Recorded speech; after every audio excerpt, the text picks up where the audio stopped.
ओम ब्रह्म सत्यम सर्वदा। आज लोभ से पैदा होती है, इस पर कबीर दास जी बता रहे हैं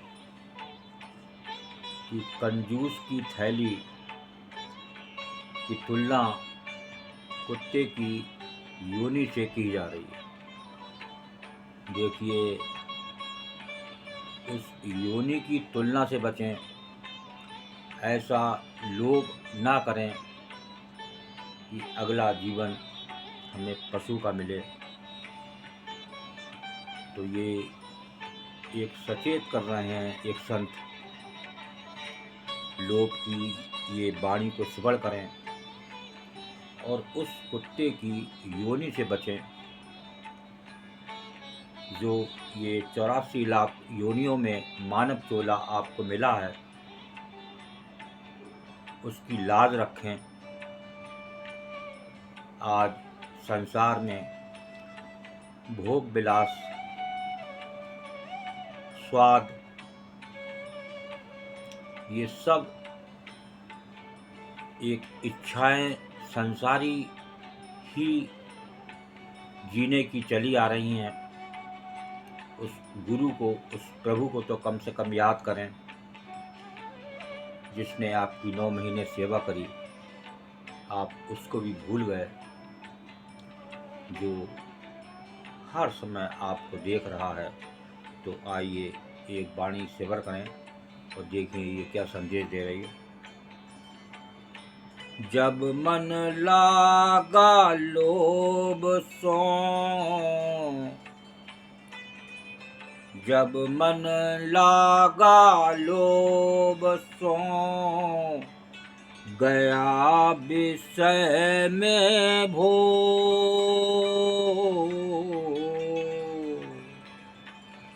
कहे कबीर विचार के, कहे कबीर विचार के, ही प्रकार धन होए कबीरा, ही प्रकार धन होए।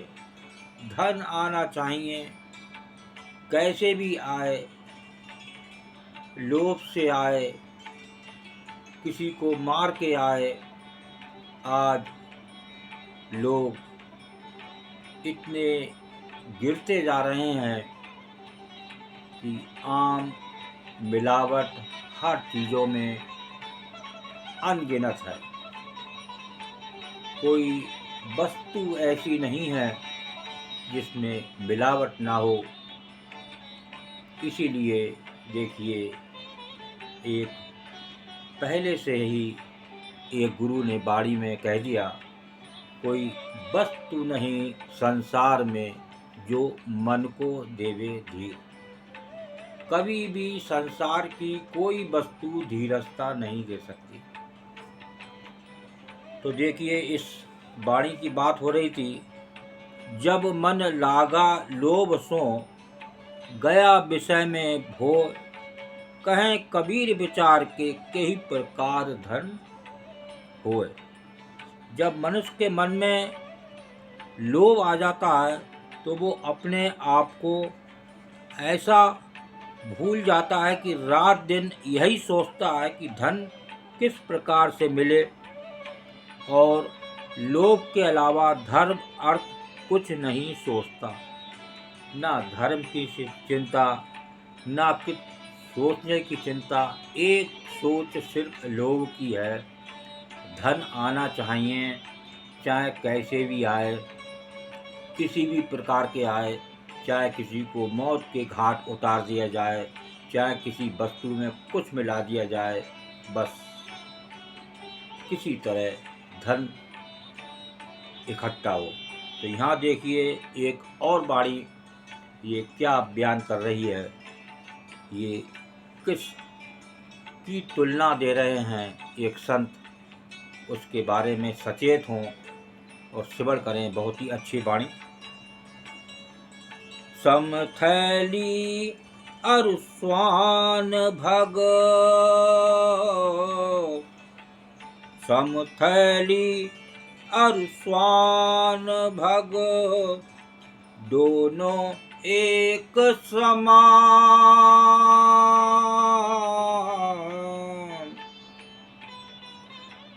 घालत में सुख उपजै, घालत में सुख उपजै, काढ़त निक्षय प्राण कबीरा, काढ़त निक्षय प्राण। समथैली अरु स्वान भग, दोनों एक समान। घालत में सुख उपजै, काढ़त निक्षय प्राण। देखिए यहाँ एक लोभ के सन में एक चेतावनी दे रहे हैं एक सत्पुरुष संत कबीरदास जी कि कंजूस की थैली और कुत्ते की योनि एक समान है, कोई अंतर नहीं है। यहाँ जाने लोभ से पैसा इकट्ठे करने के बारे में यहाँ किसकी तुलना किससे कर रहे हैं एक संत कबीरदास जी, क्योंकि कंजूस की थैली और कुत्ते की योनि एक समान है। उसमें डालते समय ही सुख मिलता है, पर निकालते समय प्राण जाता है। देखिए बहुत ही सुंदर वाणी है, लेकिन इसको समझा जाए, एक संत की बात को अगर हम समझ नहीं रहे हैं और एक बात को एक गुरु की बात मान नहीं रहे हैं, तो समझ लिए कि वो हाल होने वाला है। कुछ नहीं पता कब काल टूट पड़े, कब मौत के मुंह में समा जाएं।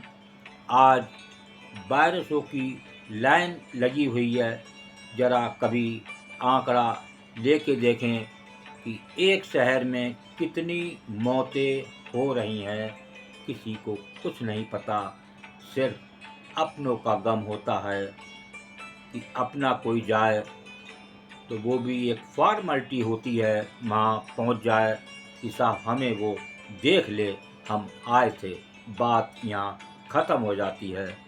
और वो मौत कहीं और मंडराती रहती है।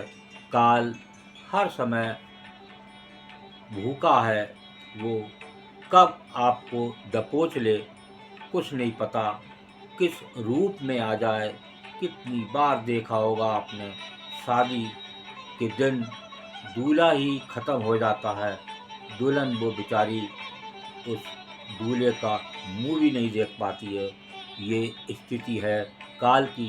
तो डरें और उस कम से कम इतना कंजूस ना बने कि उसकी तुलना एक कुत्ते की योनि से बदतर हो जाए। और आप ऐसे समय में एक गुरु को याद करें, एक सिमरन करें, एक भजन करें, तो निश्चित ही आपका वो गुरु साथ देगा। वो हर पल आपके साथ है, लेकिन आप उसके साथ नहीं हैं। ओम ब्रह्म सत्यम सर्वदा। दास की कबीर वाणी अच्छी लगी हो तो ज़रूर शेयर करें, ताकि और भी लोग जाने एक कंजूस और एक कुत्ते की योनि की तुलना। ओम ब्रह्म सत्यम सर्वदा।